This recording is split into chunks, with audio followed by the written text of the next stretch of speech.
Hi there, I'm Marilyn Tugman, and I work upstairs here at the Wilkes County Public Library. And I would like to talk to you a little bit about some of my favorite authors who have written a book that has in common with an event that happened 106 years ago on Sunday, which was the sinking of the Titanic. So I went on this little reading spree about sinking ships, okay?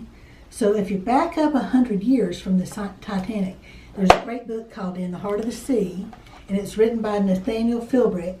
Came out a couple of years ago. They've made a movie out of it where the first mate is actually Chris Hemsworth.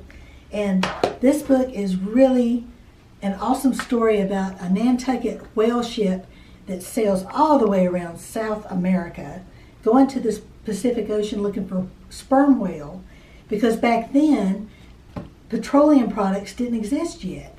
So they used whale oil like we use petroleum products today. And it's an awesome story. While in the Pacific, a sperm whale decided to ram the whale ship Essex.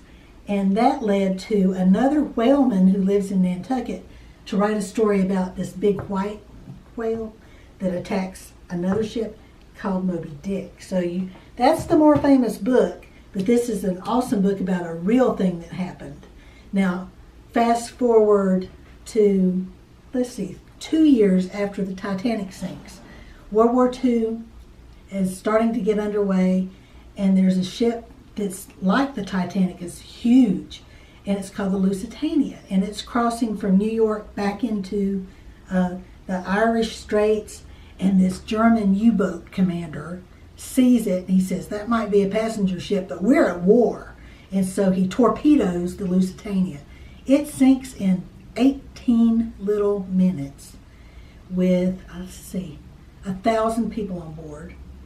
And the next thing you know, some of them are being rescued by the folks that are watching all this happen, because Ireland's only 12 miles away. So a lot of those get rescued. But this book is super cool. It's Dead Wake by Erik Larson.